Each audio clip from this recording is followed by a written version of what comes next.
We are with Viktoria Soltez from PSP Angels. Hello, Victoria. How are you? Hello, thank you very much for inviting me for this amazing interview, and thank you very much for having this opportunity to speak to you.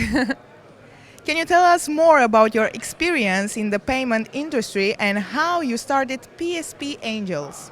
Actually, it's a long story. I started in Cyprus as an accountant back at the days when we set up different offshore structures, opening bank accounts, and originally I'm a tax consultant. So I started my career with organizing structures in a way that the tax office is happy. Everything is obviously legal, and Cyprus is very famous for forex brokerages. So I got involved in that industry from the very early age.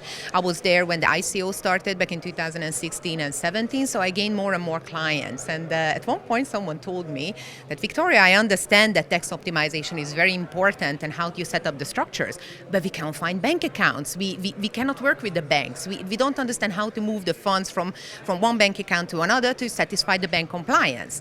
So then I started to do some research, obviously, to help my clients, and I realized that there is a lot of hidden information on the market, mainly when it comes to the high-risk industries. So right now we are working with not only forex brokers, but gambling companies, adult entertainment, pharmaceutical, nutraceutical products. So everybody who is getting rejected from the banks usually end up with us, and we try to explain to them how banks think, how to put together an application which is accepted by the bank, and overall how to plan the payment, which is not only satisfying the tax office, but also for the bank compliance.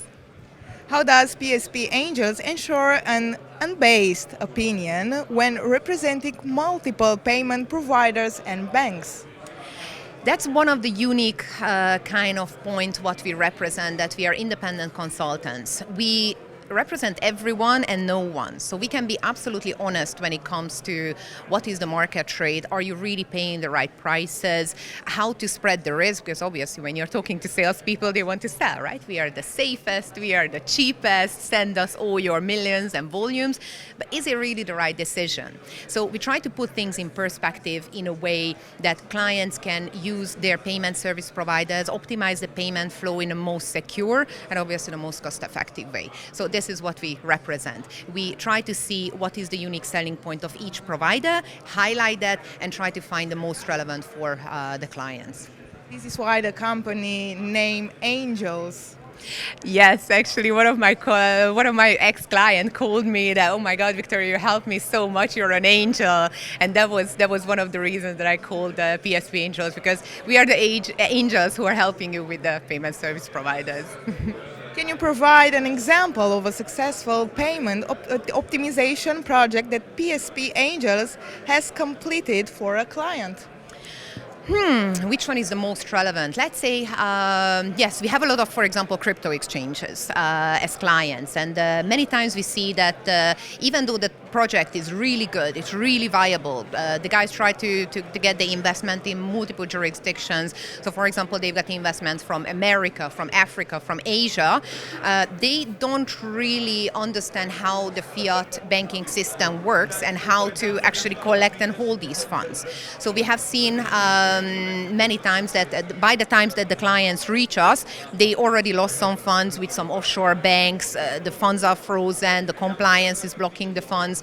So one of our biggest achievement was when we helped the crypto exchange opening multiple accounts, spread all the volume between these multiple accounts, and optimize the banking relationships in a way that they did not lose any funds of the investors and of their own. So it is a hard work. Market is always changing, but there are options. But you just need to know the insides of the market to make good decisions.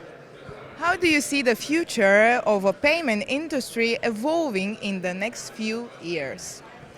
There are a lot of new exciting projects coming up, and as we know, Visa and MasterCard is ruling the industry. Many people are still using cards, but we see more and more alternative payment methods coming up. Top-up cards, vouchers, crypto payments, QR codes, mobile payments. So now what we see is that all those areas and all those markets which were hidden until today from the financial market, for example, Africa or Latin America, when people don't even have have access to banking, now through these new wallets, cheaper sending options, alternative payment methods, they can actually join into the global payment flow. So I think that the biggest developments will be around these areas and open up and investigate opportunities in these new emerging markets.